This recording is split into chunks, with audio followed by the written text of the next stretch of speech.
Welcome in to the Fantasy Football Playmakers podcast. I am your host, Jeremy Popolars. You can find on Twitter at PopesFFH. Ryan Mackey is joining me, who you can find on Twitter at Mackey_FFB. Ryan, how's it going? Not too bad, man. I had a little issue here at the end of the night and got on a little bit late, so I apologize for that. But ready to talk about last week and get ready for week 5 already. Yeah, you don't need to apologize to me. It's all right. I feel like I do. All right. Professional courtesy. Oh, bless you. Whew. Excuse me. Allergies, when you're in a basement, that's what happens, right? Sure. But either way, like you had said, week 4 is in the books. What would have been the quarter of the season mark? Can we even call it that anymore? I don't know. No. You realize there's no quarter. There's never a quarter now. Like, where is it? Because week 5 isn't a quarter. It'd be not even a third. There is none.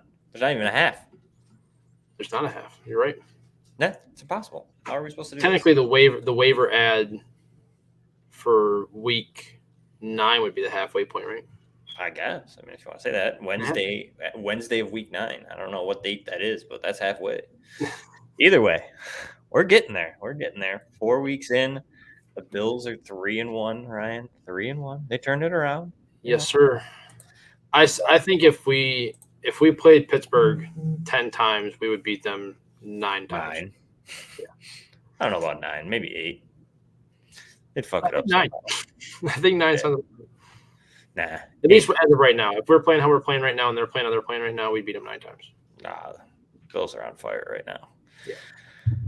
Other than that, anything else surprising to you? I was a little surprised by the Patriots shutting down Tom Brady. That was pretty good. But then when I sat there and thought about it with Bill Belichick's post comments and stuff, that we forget that Belichick went against Brady for 20 years every day at practice. So, I mean, I guess he kind of gets it. So, yeah, still surprised, though. Didn't think that game was going to be as close as it was. I was on record saying I thought he was going to throw for at least 3 or 4 touchdowns in that game and have a much bigger fantasy day than he had. But I think the weather did play a little bit of a factor. I definitely think nerves and emotions played a factor in that. I don't think he was completely there all the way, to be honest with you. I think he was just kind of – even him, I think he was overwhelmed a little bit, to be honest with you. I think even I was listening to Undisputed today after I got done with work, and even Skip Bayless came out and said that who's like the biggest Tom Brady lover ever. Even he came out and said that he thinks that was like the most important game of his career, even bigger than any of the Super Bowls he played in. So I don't really doubt that, to be honest with you. I feel like he was super emotional for that game, and I think it might have gotten to him a little bit. I think the weather played a factor. I think Belichick's coaching played a factor. I think there was quite a few factors that played into him not living up to the fantasy expectation of that game. No, yeah, and I can get behind that. Just in general as a game, like, you know what I mean? I just thought it was definitely intense. And I think, like you said, the weather definitely played a big factor in that. So I can get behind that. Any other games that really surprised you? I'm trying to think off the top of my head because I'm not really looking at anything right now. I mean, I guess honestly, Buffalo's destruction of Houston was a little bit surprising. I didn't expect 40-0 and their defense to show up like they did.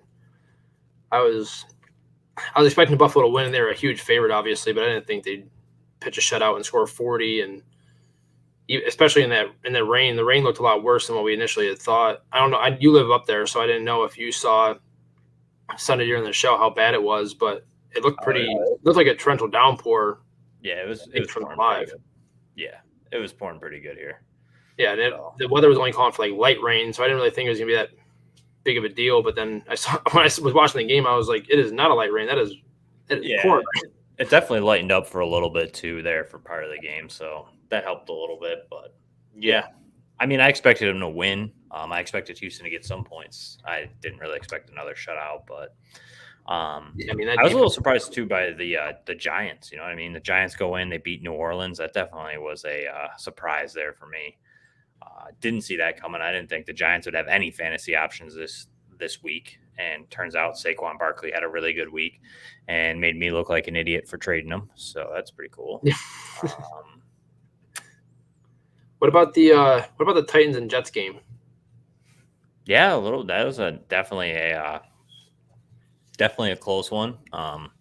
You saw they were missing Julio and AJ Brown, and that was really hurting that offense. But I honestly thought Derrick Henry would have had a bigger game than he had. I mean, he still had a good game, but I definitely thought that there was going to be more to him. But I told you, Jeremy McNichols on the pregame show that we had. I told you, watch out, he was sneaky. Had 16 PPR points. I felt good about that. I didn't start him anywhere because I didn't trust it, but I had to start him in one league strictly due to injury and how deep the starting lineup is and how deep I think it's an 18-team league that I'm in, and I had to start him. So that was a nice little present. I ended up winning that week or last week in that league by just a handful of points, but he's definitely the part of the reason why I won, because everybody else was kind of like guaranteed starts, at least in that league. So he was a guy that was kind of borderline on, and I was like, yeah, I'll throw him in just because they don't have any pass catchers, and he just happened to get 8 targets and 8 catches or something like that. Yeah, I mean, talk about surprising performances. Tyreek Hill blows up, Patrick Mahomes blows up, and then the greatest fantasy asset ever, Cordero Patterson. He's a Swiss Army knife for fantasy, having that dual eligibility. Running back too. Everybody told me Travis Kelce was a cheat code. We were wrong. It's Cordell Patterson. See, that's the most surprising thing of the week for me right there. Chiefs score 42 points, and Travis Kelce gets like 6 PPR points. Yeah, I was a little surprised by that. That was by far the biggest surprise for me. Now that I think about it, they've been getting multiple tight ends involved too, which is getting a little interesting. Yeah, I saw the score and I was like, I honestly hadn't seen anything. I usually watch NFL Red Zone, but I didn't really have the chance to. The stream thing that I used for it wasn't working properly. So I was just watching the Bills game, and I saw the score for the Chiefs game towards the end there, and I was like, oh my God, Travis Kelce probably has 40-some fantasy points. And then it's Tyreek Hill having a big week, and Travis Kelce literally he wasn't even close to being a tight end 1, I don't think. I mean, he was close. I mean, any tight end is close to tight end 1. I mean, I think tight end 12 probably had like 6 points. I'm gonna look because actually I have pulled up PPR. He was tight end 25. Oh wow! Behind Hayden Hurst, Jarwin, Ross Dwelly. Wow. I mean, yeah. So that was the biggest surprise of the week for me, was them putting up that many points and Travis Kelce being not a single part of that at all. Yeah. And I think another big surprise, I think, for me was like Kenny Gainwell. Yeah. Kind of came out of nowhere in that same game. Not really out of nowhere. We've been seeing him get used here and there sparingly, but his pass catching ability is just far superior to Miles Sanders at this point. And he's he's a PPR machine right now. He's really their Nyheim Hines. So I'm not going to talk too much about it because we'll get into that later. Wink, wink. But it was just definitely a surprise. I mean, it kind of came. I didn't expect 20 points. Let's put it that way. I mean, he's been kind of hovering around those 8-9 games. So I didn't see that coming. That was a nice surprise out of that game. I had to start him in a couple spots because of, like you said, running back injuries, just depth in general at the running back position this year. But aside from that, why don't we talk about some injuries real quick? It was actually a pretty light week for injuries, Ryan. I mean, comparatively speaking, for the last couple of weeks, it seems like our injury list is like 13 people deep. Seriously. Every week. This week, I really only found a couple that were like really, really big. Obviously, the biggest one for me was David Montgomery. He's out 4 to 5 weeks. The Bears lose their starting running back. This is why they went out to get Damien Williams, though, in case something like this would happen. Definitely good news that it's not ACL tear and it's not a whole season. So Monty might even be a nice trade target to try and get after here in the next coming weeks, because he returns close to playoff time, and he might be a nice asset to have down that playoff push, because he's definitely a very good PPR and or standard league running back, just because of workload. So I think the next one that is really big for me, Ryan, I don't know how you feel about this one, but Teddy Bridgewater went down with a concussion. in the first half of that Broncos-Ravens game. And I think we saw a very bad situation for all fantasy assets in Denver at the current moment, at least last week. Drew Lock had to come in and just kind of killed everything. I started Tim Patrick in a couple spots, and he really scored all his points in the first half. And then after that, it just kind of got messy. So obviously Teddy B is going to have to go through the protocol. What do we think if Drew Lock has to start this week? Do we trust anybody in Denver or even the running backs? You know what I mean? There's just not going to be that second element to their pass or to their offense to help open up those lanes for running backs. Yeah, Teddy was playing so well, and he seemed to have that offense really in sync. So it's tough to say if we could trust anybody. I feel like Cortland Sutton's still startable if Drew Lock gets to start. We've seen him obviously perform with Drew Lock as his quarterback, so I feel like he's a guy that you can still start. I feel like Noah Fant's probably still a start, but the upside is just severely capped, at least in my opinion, with Drew Lock under center. And I at the beginning of the year, I thought I was live on the show saying that I thought that Drew Lock actually offered the most upside for those guys just because he's willing to take more risk. But we've seen Teddy Bridgewater take a lot more risks this year and take those deeper shots. So it kind of negates that whole, okay, Teddy's just going to check down and not put that upside up there for the offense. But he's done exactly the opposite of that. He's provided upside for that entire offense. So it's definitely a little concerning. Drew Lock's obviously been inconsistent, to say the least, in terms of his production and what he's been able to do on the field. So I think Sutton and Fant are still startable, especially Fant, given the lack of prime tight end players.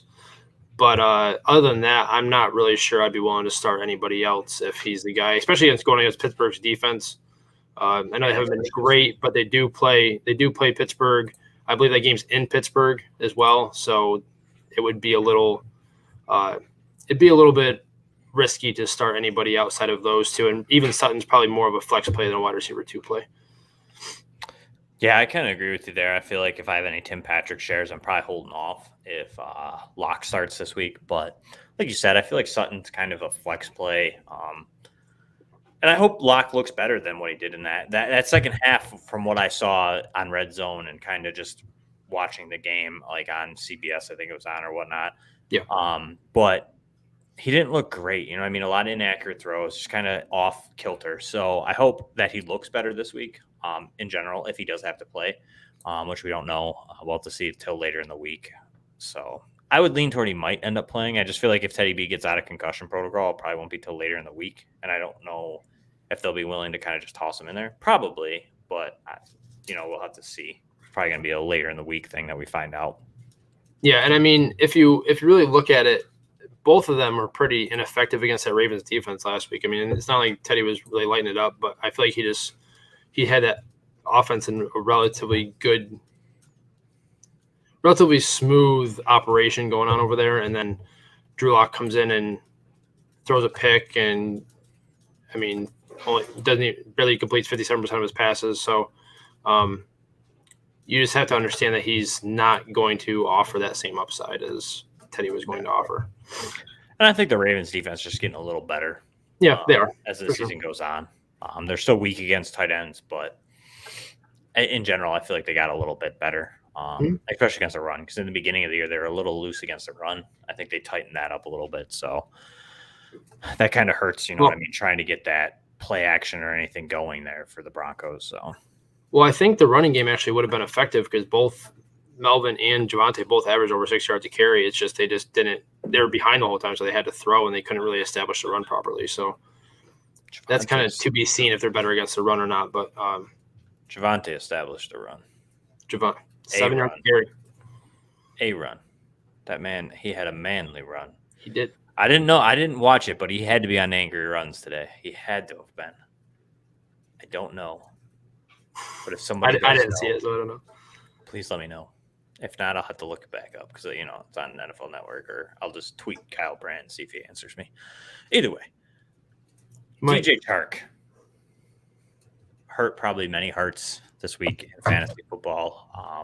Unfortunately, got rolled up on think it was a broken ankle. I'm not 100% sure the actual true diagnosis, but he's out for the season by the looks of it. He had to have surgery on that ankle. So, Ryan, do we think this really makes Laviska Shenault what we thought Laviska Shenault was going to be this year? Kind of the first 4 weeks, he seemed a little meh, but now it seems like without DJ Chark, he might be actually fantasy viable. I mean, I think he scored a decent, I don't know. I only have him in one league that has weird scoring, so I don't exactly know what he scored in a normal PPR league. But I think he was probably close to 20 points, wasn't he? I'm looking it up right now because I know he was up there. I know he had a really good game. He had 17, 6 of 7 for 99 yards. So do we think Laviska kind of finds an opening now, or do we think we just see more Marvin Jones? Do we think we see maybe some more Dan Arnold? Trying to think who else they got back down there. Oh, shoot, what was it? Tavon Austin's down there. Or do you think it's just kind of like meh? It's Marvin Jones and some Laviska, but not anything that we can trust. No, I think what you saw on Sunday was probably what you're gonna get. Or was it? Did they play Thursday? Thursday, yeah. Yeah, they played Thursday. What you saw Thursday is probably what you're gonna see in terms of targets for him. And he's still not really. He did see. I'm pretty sure, if I remember correctly, he did see at least one deep shot, but he hasn't really been that so far this year. I feel like he's been more at the line of scrimmage and just kind of using his yak ability to get yardage. So that's a little concerning to me. I feel like he was used a little bit more in terms of like the long ball last year. But I feel like Marvin Jones is probably going to step into that role now as a guy that they probably take deeper shots with. I think Laviska is fine for the rest of the year. I don't think he's a must start by any means. If you have him, I feel like you likely have other options that you're probably debating on starting over him. But I think he does get a slight bump. I think Marvin Jones gets a slight bump. Darnold probably gets a slight bump. And if they continue to use James Robinson the way they have been the last couple of weeks, I feel like he also gets a slight bump, but that's about it. Nobody else I'm really interested in there. Yeah, I kind of agree. The offense has looked a little suspect at the moment. Trevor Lawrence is definitely going through some rookie woes there. The offense just kind of looks out of sync. It looked a lot better Thursday night, but I just feel like it's still kind of raw. One that just came through, I just saw on Twitter. Yeah, I was going to mention about it. Is it Chris Carson? Yep. Yeah, so Chris Carson didn't practice today, neck injury. That's pretty significant based on the fact they play Thursday night. Yep. Definitely monitor it. That's tough. I mean, I would probably put some claims in on Alex Collins. I think that he could still have some viability. The Rams actually aren't super good against the run. And Alex Collins looked really good this week. So it's not really in any of our waiver stuff once we get there, but a little tidbit. Definitely look to maybe try and add Alex Collins tonight. He might be a lot cheaper. He did go off a little bit, so people are probably going to put some in on him. But a fab shot at him if you have some guys that are like a Damien Williams or something that's still in your league and you don't want to dump a ton on it. Alex Collins might be a cheap option for a 1 week start if you're looking to fill in, if you are the Chris Carson owner. So definitely keep an eye on that because that could be a thing that could plague us this week. Yeah. Yep. Big Ben seems to have a hip injury. They didn't really release too much on it. Tomlin didn't really comment too much on like what the severity of it is. I don't know if he's going to miss time, but that's definitely something to monitor. I don't know if it makes it better or worse whether he starts at quarterback right now because Pittsburgh's in a pretty rough state with him. So I don't know if maybe Rudolph would be any better or Dwayne Haskins, but that's just kind of keep an eye on it. Big Ben might be sitting this week, possibly for a longer period of time and possibly forever. We don't know. Yeah. Kind of at that point of his career where it could be something that we don't really see much of Big Ben anymore. Yeah, I mean, last week I know he was dealing with some sort of pec injury, and then now they got the hip injury going on. He hasn't looked good at all. Like I don't think he's even in Superflex. He's borderline startable, if that at right now. Yeah, he's pretty hard to start, and I mean, obviously you just click him in there and you start him, so it's not really physically hard. But trusting that start is a little hard right now.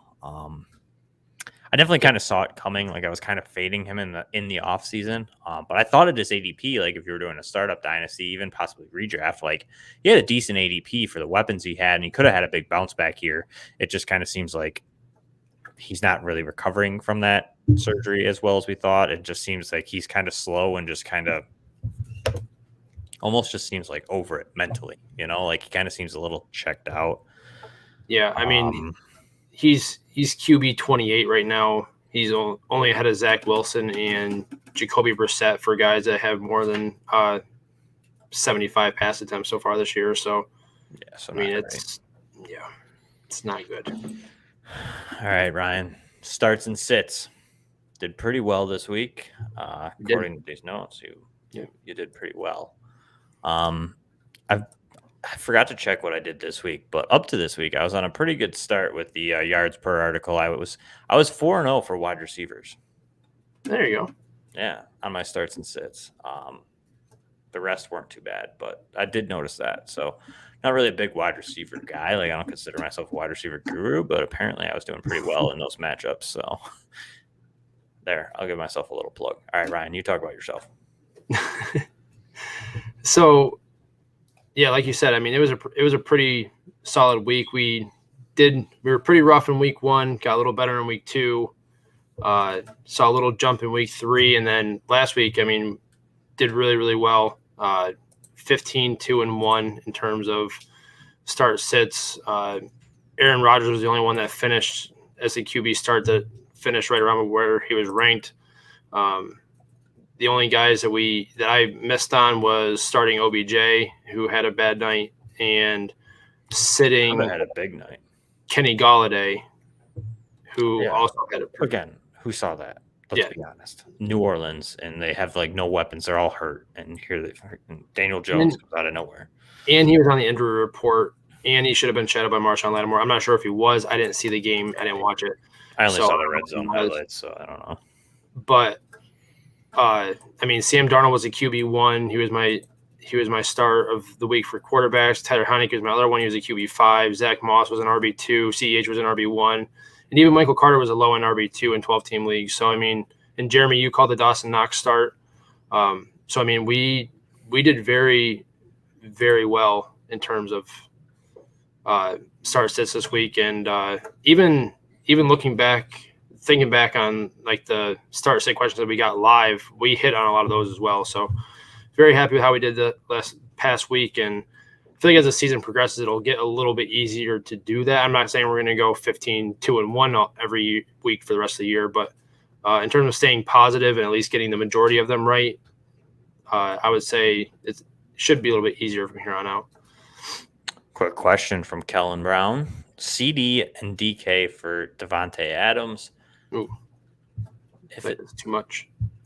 Yeah, I kind of think it's a little bit too much. I mean, unless you can only start, well, depending on your roster, if you have someone who you think's better than CD and DK, and you can only start like 2 wide receivers with no flexes, maybe. But I kind of want to hold out on CD. CD had a bad week, I get it, but yeah. I think there's better or greener pastures on the other side there for CD. I think he kind of comes back. And I think DK is going to be fine too. He's kind of been a little slow out of the gate. But a lot of the top name guys have been. Even Devontae Adams hasn't been Devontae Adams. So I'm not ready to give that much up for Devontae Adams, probably in any format, to be honest. I get it. The draw's there. Aaron Rodgers, really the only option there. But I'm sure, to be honest, I'm sure Tyler Lockett will fizzle out a little bit. DK will kind of resurface, especially could even happen this week. If Chris Carson is out this week, I'd expect a big game from DK or Tyler Lockett, possibly even Freddie Swain because of Jalen Ramsey locking down one of these outside guys. But I feel like they're going to have to let Russ cook this week if Carson's out. I know they'll use Alex Collins and kind of like a running back by committee. You might see some DJ Dallas, some Travis Homer, but this might be a big week for DK, so I'd even possibly hold out on that trade and see if DK goes off this week if you really want, and see if you can do a DK for Devontae Adams straight up in a redraft. Might be my strategy there. Kind of hold out for a week. If this is redraft, it's a little bit closer, but if it's Dynasty, I'm definitely not doing Dynasty, I'm not looking to make that deal at all. But I mean, DK is still the DK is still a wide receiver 15 in PPR as of right now. So it's not like he's just not doing like wide receiver 1 type things right yet. But we called this at the beginning of the year that him and Tyler Lockett both have that upside where they can be wide receiver 1s, but they also have floors that put them at wide receiver 3s or even worse than that. So, I mean, it kind of just comes with the territory with that offense and with receivers that they are. So if you drafted them, you should have drafted them knowing that you're going to have that. I don't think anybody should have drafted one of them expecting wide receiver 1 numbers every single week because it's just not realistic for how they run that offense. I think DK could be a guy. I think if you drafted DK, you could kind of have those aspirations. He seemed like a guy that could make that step. I feel like Tyler Lockett, we've seen him for so long that we know that he's not going to have that step. But I still have hope for DK to be something. Consistent. He definitely has the potential, for sure. I think it's just kind of a waiting game there. But it's the truth, you know what I mean? I don't remember who it was that tweeted it, but they posted something. There's 8 receivers who were like in the top 10 last week or for the first 3 weeks. And then last week, not a single one of them was top 30. So it happens. Wide receivers are very inconsistent, despite the narrative that they aren't. They could be even more inconsistent than running backs at times, or any position. I feel like the wide receiver position I might be wrong. The wide receiver position might be kind of known as being inconsistent, no matter where you are. I think though that people get that feeling of like, oh, DK or CeeDee Lamb or DeAndre Hopkins should never have bad weeks, but it's just every person in that position. The wide receiver position just depends on an offensive scheme, the quarterback, the game plan, the offensive line that night versus the defensive line. Maybe the corners are playing well. So it's just a tough position where running backs are a little safer. They kind of see that rushing floor that's just a little bit safer. But I'm not ready to panic on either of those 2 guys to make that trade for Devontae Adams. Yeah, anywhere. The way I kind of was thinking as you were saying that was that's the reason why you can kind of wait on wide receivers in drafts is because you can get quality guys more effectively in the later rounds than you can at running backs because the running backs, you kind of know what you're going to get from which guys. In terms of wide receivers, they're relatively easy to replace. We see guys, Braxton Berrios was a flex play fill-in for the first couple weeks of the season, and then Cleve Raymond is now a guy that you can possibly start in your flex spot in a deeper league. And there's just guys all over the place that are popping. I know it's like that for running back too, but it's not as prominent as it seems to be for wide receivers. So I'm perfectly fine with having CD and DK as opposed to just getting 1 star. And I think better days are coming for CD as well. I don't think the Cowboys are going to rely on the run as much as they have the last couple of weeks. I think they're going to get in some more shootout games here in the coming weeks. So I'm holding off on that trade. I agree. So it seems like possibly for you, I don't know exactly. I see your record's decent, but it seems like the fantasy records. This week, as sad as this sounds, was a good week for me so far. I went 13-13, so that's where the joke comes in that it doesn't sound great. But when you have a lot of dynasty leagues and a lot of them that are kind of more so on the rebuild phase, your record never looks that great. Let's put it this way. In leagues that I care about other than Scottfish, I'm doing all right. I shouldn't say care, but like that I'm trying to win this year. I should rephrase. Yeah.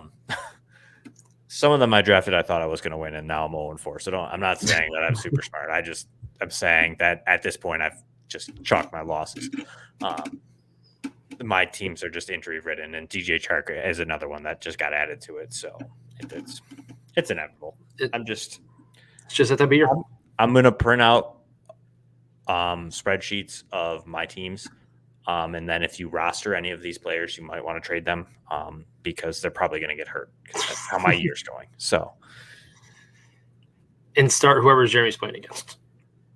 Yeah, no lie. Swear to God, this is a story. Fantasy in Session. I am in their charity league this year. Great cause. Check it out. # Fantasy in Session, I believe. It's at SESSION. Either way, I'm in the one division, and I have the most points for. 900 and some points for, and I have 967 against. Guess what place I'm in, Ryan? And guess what my record is? Just take a guess. Second to last at 1-3. Pretty much 9, 1-3. Only reason I'm in 9th is because I have the most points in the entire league. So that's fantasy for you. Makes no sense. End of story. It's fun. It's fun. Fantasy's fun. It's so fun. It's so fun. But this is a lesson. Don't panic, because even though I'm 1-3, obviously I have the most points in the league. It's something that you want to monitor as you're trying to figure out what your team's state is, because it just seems like a bunch of bad luck. And possibly this team could end up being 13-3 at some point, because I'm scoring a lot of points weekly. It just happens to be that some teams are going off against me. So I don't like to panic on teams that I have higher points for in the league scheme. And you can usually find it in your standings if you don't know, if you're newer to fantasy. And then that way, okay, if you're 0-4 and you have the least amount of points for, most likely it's time, if you're in a dynasty league, to chalk it up and start making some trades for next year. If you're in a redraft league, I don't really know. Try and make some trades. I don't know. But got to try to make trades. Yeah, at that point, you got to do anything you can possible. But either way, little tidbit. Anyways, Ryan, how was your week? My week, I didn't break it down by week, which I need to start doing because I can't quite remember how exactly I was last week. But overall, I'm 58-46.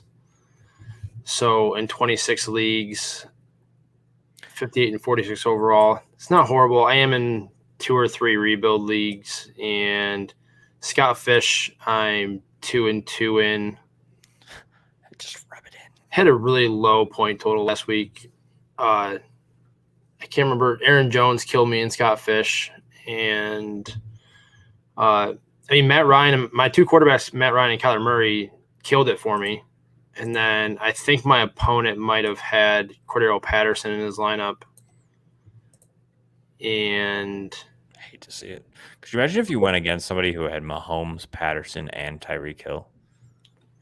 I'm sure there's a league out there that somebody did have to go up against that. Could you imagine if you had that roster, though? Jeez Louise, right now. Yeah, but that's not really, like, that's in a very realistic possibility. Like, that's a real scenario that could easily be happening.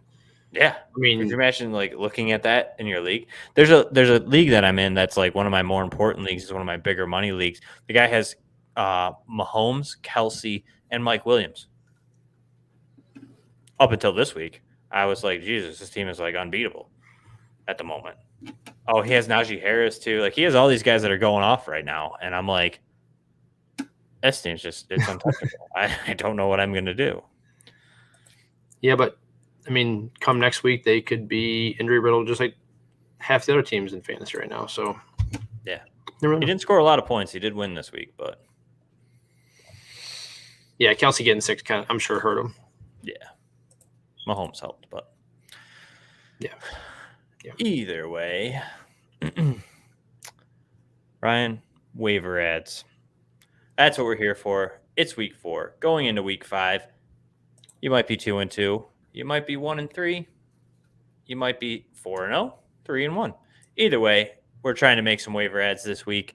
Ryan, who's your top waiver? Well, obviously our top 2 probably for most people should be, if you're needing running back help, you're looking for Damien Williams or Samaje Perine, as Joe Mixon kind of seems like he might miss sometime. He's more day-to-day. First came out week to week. Now he's day-to-day. So it's kind of like he might miss some of the game in Green Bay, but that's a good matchup for Samaje Perine.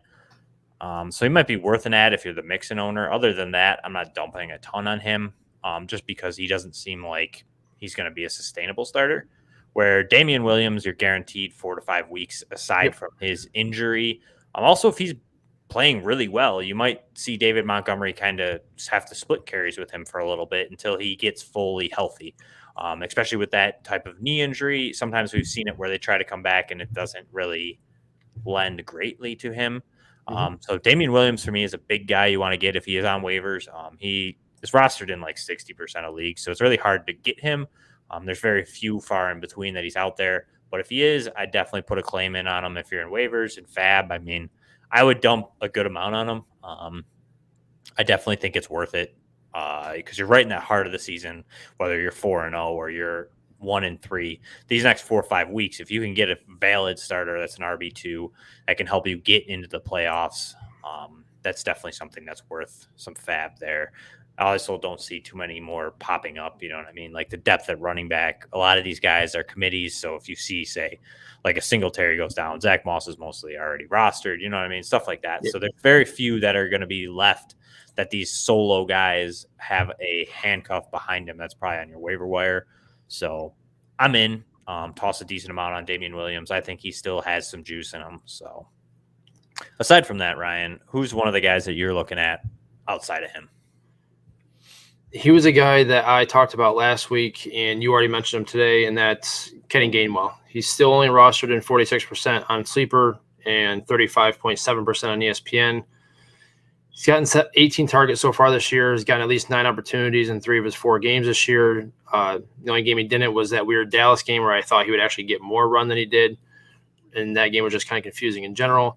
But I think he's a guy who you can have as a flex option, especially with bye weeks now coming up. And if Miles Sanders goes down, he's got RB2 upside with his maybe even low-end RB1 upside with all the injuries and things like that due to his pass-catching ability, like you had mentioned. I'm really liking how Gainwell's playing. I like how they're utilizing him. And when he's given the opportunity, he's showing that he can be a productive asset to their football team and to your fantasy lineups because of his pass-catching ability. So he's a guy I already have where I can get him, like where I have the roster space to get him. I already have him. But if you're in a league and you have injuries creeping up or maybe you have a bunch of bye weeks coming up all at the same time, he's a guy that you could definitely plug in as a flex play. And like I said, if Miles Sanders goes down, he's an RB, maybe a low end RB1, definitely an RB2 with upside. Yeah, I'd be curious to see if they supplement him if Miles Sanders ever went down with like Boston Scott or somebody like that. Yeah, I'm sure they would. He is playing well right now. He's definitely supplanted Sanders as the receiving back. Sanders is still uber talented, and I don't know why Nick Sirianni doesn't want to use him more. Not any slight against Kenny Gainwell, but it doesn't make sense to me. But either way, be a benefactor of it. Try and get Kenny Gainwell on your roster. He could explode even more than what he did this week in the weeks leading up. A guy that I'm looking at is Dalton Schultz. He's kind of taken that lead there at the tight end position in Dallas.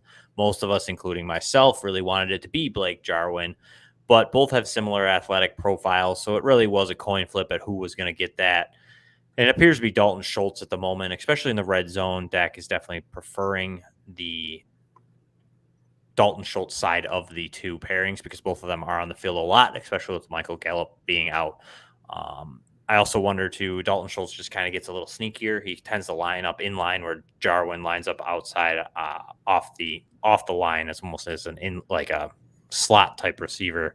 So I feel like he gets covered maybe more by a corner from the games that I've seen where Schultz gets those better matchups against linebackers. Mm-hmm. But either way, he's had 6 receptions in 3 games. He's also had 3 touchdowns, 2 of which were in 1 game, which he exploded in.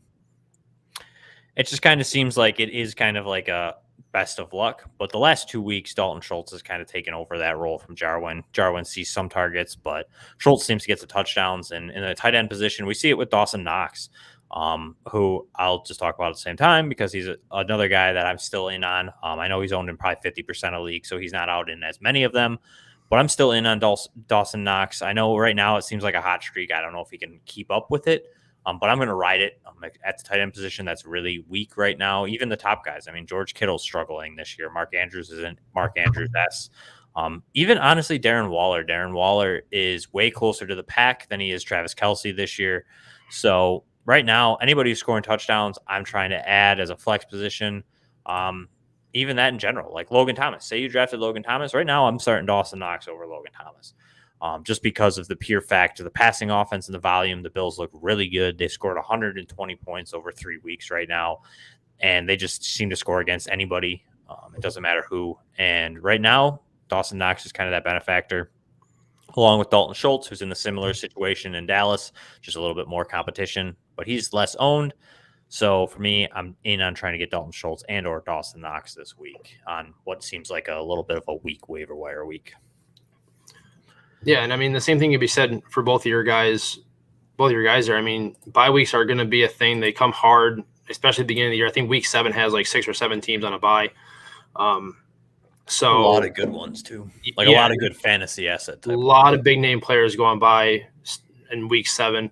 So when you have the opportunity to get these guys super cheap and not waiting until week 6 to add these guys, I mean, it becomes a huge factor when you look at your waiver wire and you see, I mean, Juwan Johnson might be the best opportunity for your waiver wire come week 7. And great, I don't know if the Saints are on by week 7. I don't have it pulled up or anything like that, but you're talking about a guy who sees 3 targets versus guys who see 6 to 8. So and it's just a great hedge to get ahead of the game in that aspect when you have guys like that are being factors in their offense and high-powered offenses at that, and they're sitting on your waiver wire. And then come week 6, you don't want to be scrambling around trying to find somebody to fill in your bye week. So I love both of those guys, especially at a very shallow tight end position right now. Another guy that I really like for bye week fill-ins coming up, and even just in deeper PPR leagues, is Hunter Renfrow. Still only rostered in 45% on Sleeper. Saw a huge jump on ESPN last week. He saw a 44.5% jump on ESPN rosters. Now rostered in 56% of those leagues. But I still think he's under rostered. I still think he's a guy that has a really safe floor, seen at least 6 targets in every game so far this year. Yesterday, he caught 6 of 8 targets for 45 yards and a touchdown, despite Derek Carr throwing for less than 200 yards, who still leads the league in passing. I think he's a guy that you want to own in that offense in PPR leagues. Obviously, you want Darren Waller, but he's not available anywhere. So I've said before, he doesn't necessarily have the upside of a guy like Ruggs or Edwards, especially from an athletic profile perspective. And that offense does still flow through Waller, but I feel like Renfrow has by far the safest floor of the wide receivers. And he's a guy I think that you can safely plug and play as we start to navigate through the bye weeks here. Yeah, for sure. And I mean, you see it there where he kind of got saved by the touchdown, but like Derek Carr had a down week and he still was a viable flex play. So that's definitely something to look at. Like Bryan Edwards wasn't this week. Henry Ruggs had the big play, so I'm pretty sure he was. I don't know what he exactly scored, but he could have been a flex play. And Darren Waller got saved by a touchdown too. So it just kind of seems like I like Renfrow kind of in a deeper PPR league. I mean, if you're playing a 10-team league, you're probably not targeting Hunter Renfrow. But a 12, 14-team league or more, 32, Ryan, I'd definitely be targeting Hunter Renfrow as well. A guy we had talked about, I'm going to talk about him brief, just to name his name, just so that you keep reminding him, because he's still owned in not enough leagues. This week, hopefully, he is off of IR, but Rashad Bateman, keep an eye out, only owned in 41% of leagues. He is coming. I know that Marquis Brown has looked good this year. Sammy Watkins hasn't even looked that bad, but Bateman is uber talented. We all saw the highlights of him running past Humphreys and making guys look pretty silly in camp. So I'm in on Bateman. It might take a little while. It might take a week or two for him to kind of just get back into the groove of things, but I'm not probably starting him the week that he gets off of IR, but he's definitely a good stash to have for, like Ryan had said, coming into these bye weeks and stuff. He might start to become something. And if he takes that lead role from Hollywood, I mean, we've seen what Hollywood can do. He's definitely been fantasy viable for multiple weeks right now. I think he might even still be a wide receiver 1. Bateman has that upside. He could be there, wide receiver 2 type numbers, possibly even 3. And in a lot of leagues right now, like most leagues that I'm in, you start 2 to 3 wide receivers, or you start 2 with 2 flexes. So even wide receiver 3, wide receiver 4 guys are definitely valuable for your roster. And he's probably still cheap because people haven't really heard him. If they go on there and they sort it by most points scored or average points scored or projected points, he's not going to show up. So you can scroll down the waiver wire, find him sitting there, and probably get him for free.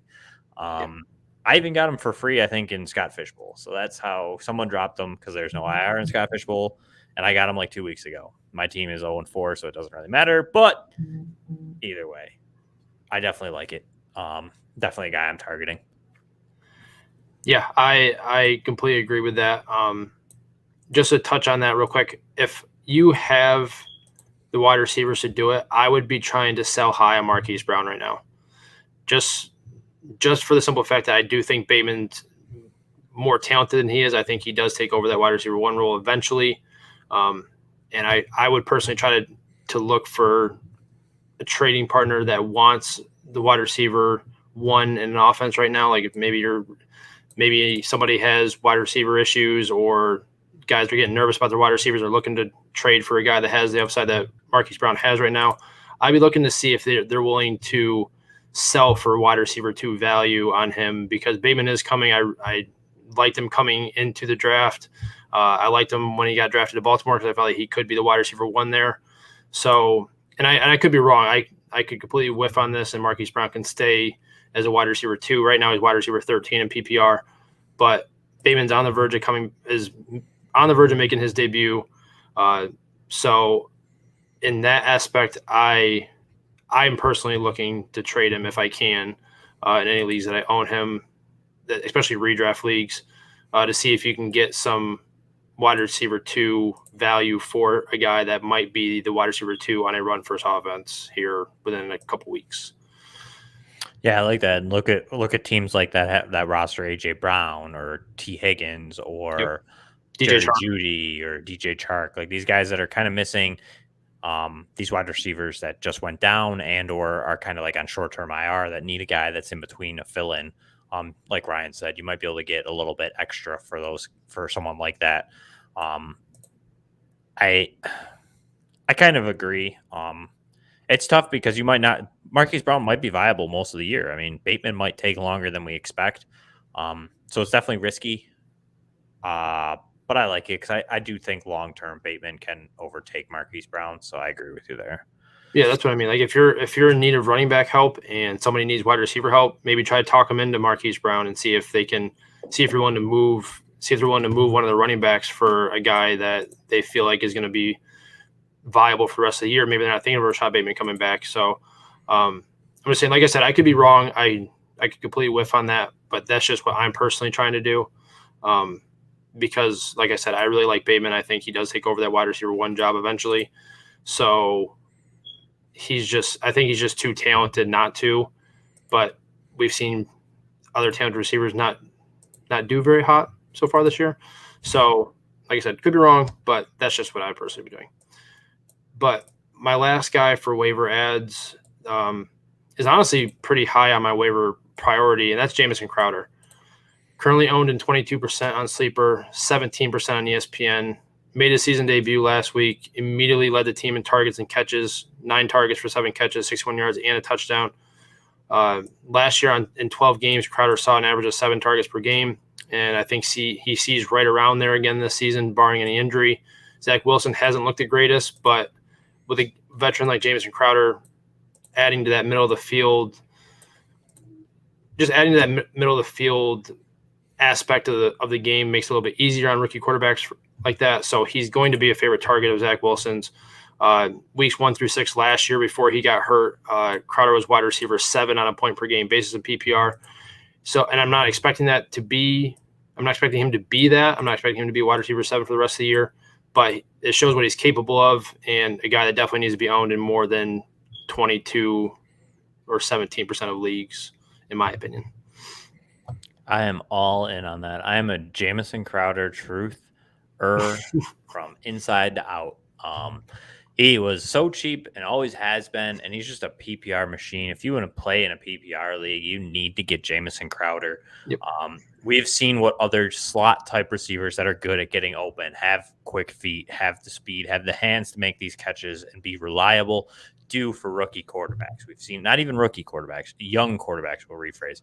We've seen what Cole Beasley has done with Josh Allen. We have seen what Hunter Renfrow does for Derek Carr. We have seen what Cole Beasley did for Dak Prescott. We have seen who these guys that are good slot receivers, Danny Amendola for Tom Brady is another one. You know what I mean? You could go back Julian Edelman. These guys are good. They help them, and they become great security blankets. And the Jets don't have a tight end to be that security blanket. I mean, they have tight ends physically rostered, but nobody that they're willing to really throw the ball to. So Jameson Crowder can kind of be that guy for Zach Wilson. They're obviously going to still spread the field with Keelan Cole and Corey Davis, but Crowder could easily see, like Ryan had said, 9-10 targets a game, possibly 7. And he could be in line for touchdowns. The Jets looked a lot better. I know it was Tennessee, who's a bad passing defense, but they looked a lot better this week. So I'm in on Jameson Crowder. I honestly have a couple waiver bids in on him in a few leagues. And I've rostered him in a lot of leagues, partially also why my season hasn't gone well, because I have had him sitting on my bench for like 3 weeks. So I was glad he came back. Obviously, the Jets were glad, and you will be glad if you do acquire him off of the waiver wire. So I agree with you, Ryan. Fantastic. Last guy, I'm just going to toss quick out there. Guy, deep target, deep league, Khalif Raymond. Ryan mentioned him a little bit earlier. Only owned in 2.3% of your league, so he's probably available in almost every single one of your leagues.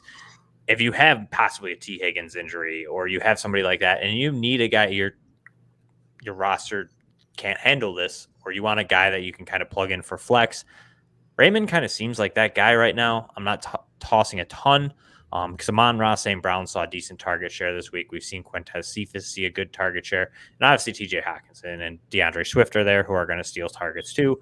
But right now, he's seen 75% of the snap share in 3 of the 4 games. He's also seen 22 targets all season, 16 of which have come in the last 2 weeks. He's also just scored 2 touchdowns this past week. You're probably not going to be able to get him if you're not willing to toss a decent chunk on him. I feel like a lot of people are going to go crazy on him just because it's the Lions and they don't have a proven target there, and he scored 2 touchdowns. Yeah.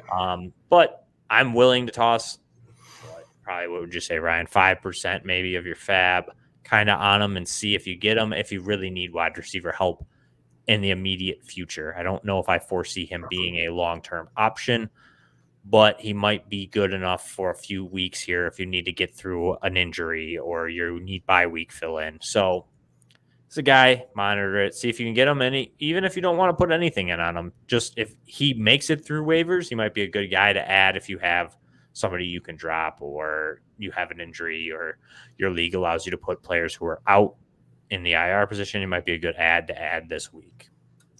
Real quick, we didn't touch on it. If you are in, say, a position that you're in a redraft league where you had like J.K. Dobbins and Cam Akers and all those guys go down, how much are you willing to throw at Damien Williams, knowing that you're going to get 4 or 5 weeks out of him? Oh, as a percentage-wise, throwing the rest of it out of him? At this point in the season, you're already into week 5?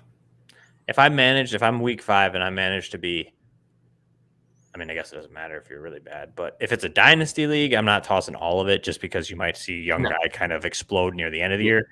In redraft, though, probably. I would probably be fine with throwing a majority at it. He feels safer than Elijah Mitchell does. You know what I mean? Like, if you get Damien Williams, you know you're getting, I mean, they have Khalil Herbert, but outside of that, Cohen's still on PUP. And then, I mean, we've seen what the rest of them are. Ryan Nall, Artavius Pierce, I think, still somewhere in their system. Like, there isn't anybody really behind Damien Williams. So you're guaranteed 5 weeks worth of work. And we've seen what David Montgomery can do. So Damien Williams has, even if he's a third or half the talented that Montgomery's at this point, you're still going to get a guy that produces 15 fantasy points most likely. So, yeah. I'd throw most of it, all of it, 50% probably at least. I will say that if you miss out on Samaje Perine and you miss out on Damien Williams or any of these other guys, if you have a guy you're willing to drop, I would see if you can get Khalil Herbert for free. Yeah, he's the guy that the beat writers over in Chicago talked all offseason about how he might even overtake David Montgomery as the lead back by the end of the year. He played really well in the preseason. He's not going to be a guy that's probably going to be very, very highly added coming up, especially in shallower leagues. But if you have the depth, and you have the roster space to do it, don't spend any fab. I wouldn't spend any fab on him. But if you can get him as a free ad, I would definitely do that if you have the guy that you can drop for him. Yeah, I like that too. If you can get a free Khalil Herbert, definitely redraft kind of. Dynasty leagues, most people have him rostered, but in redraft, if you, like Ryan had said, maybe you have Wayne Gallman still stashed there at this point, you can probably cut your cords and just kind of go after Khalil Herbert, who could be that guy. So, or even a guy, I'd even cut like Marquez Callaway or some of these other guys that you might have had stashed hoping for more. Don't even say Adam. I'm sorry. I would cut ties with Marquez Callaway to get the upside of Herbert in an offense that's now headed by Justin Fields. What about my boy Adam Troutman? Yeah, cutting him. Yeah, sadly, it's. I mean, he was my boy too. I have a bunch. This was one of those. He's a really good pass blocker and really good blocker. Went sideways on us because he's just so good at it that. So anybody who was pushing that narrative that he's too good at blocking because he's going to be stuck in there, you were right. I was wrong. We got Adam Troutman to block. We'll send the 6'7" athletic tight end to go catch passes. Yeah, who we didn't know was even on their roster. Right. That's what I mean. Either way, it's been a great 5 weeks so far. Ryan? 4 weeks. Whatever, same difference. Ryan, why don't you let everybody know where they can find you on Twitter and if you have anything exciting coming out? Yeah, you can find me on Twitter at Mackie_FFB. Gonna be getting ready to talk to the head of FF League Winners about doing an article of the top quarter of the season performers, like surprises or something along those lines. I'm going to get with them and discuss a possibility of that article coming out for FF League Winners. And then nothing really much else. I've been doing a lot of trivia stuff on Twitter. It seems to be getting a lot of traction. I really like doing things like that, just looking up different odd stats and things like that. Jeremy, looks like we got a question real quick. I don't know if you want to touch on it real fast. Faster than me. I was getting there, but should I trade Chase Edmonds and Deonte Johnson for Deandre Swift and Marvin Jones? Seth, is this PPR? I mean, I'm leaning towards yes. I don't know about you, Ryan. I mean, PPR would maybe change it because Deontay Johnson's a machine right now. Yeah, it's full PPR. With the Park injury, I'd probably say yeah. Is it dynasty or redraft? Sorry, Seth. Should I ask you that ahead of time? But yeah, I kind of like it. I'm really in on DeAndre Swift right now. I saw another tweet. Again, I don't remember who it was by. I'm terrible. I should probably write these things down. But he played a lot of the important snaps for the Lions. It just happened that this week he didn't get the PPR points. But right now he's still an RB5, I think. Okay, so it's redraft. I still like it. I think DeAndre Swift has better days ahead of him. I think the Bears defense is a little bit tougher than people give it credit for at times. I know they're not what they used to be, but they're still decent defense. Chase Edmonds has almost zero touchdown upside at this point. It seems like James Conner gets all the touches inside the 20. So aside from a Conner injury, you're really getting a limited ceiling there from Chase Edmonds. So where DeAndre Swift has a crazy high ceiling, Deontay Johnson is a safe play, but also a guy who we've seen get benched sort of for drops last season. It hasn't come to fruition yet this year, but it is definitely something that we do want to monitor, I think, for as the season goes on. And the quarterback position kind of worries me. I'm not really sure. I mean, Deontay Johnson's the main reason benefactor is because Ben Roethlisberger can't throw it down the field. But I'm just afraid Marvin Jones in that offense. Do you know what I'm saying, Ryan? I think DeAndre Swift is definitely worth, like, say, Deontay Johnson, but is Chase Edmonds better than Marvin Jones? Do you know what I'm saying? Like, I get the injury concern and, like, he could see an uptick, but is it going to be enough? Like, that offense kind of scares me. See, he just added some more context. Knowing he has DK, Allen, and Odell, I would be definitely willing to do that now.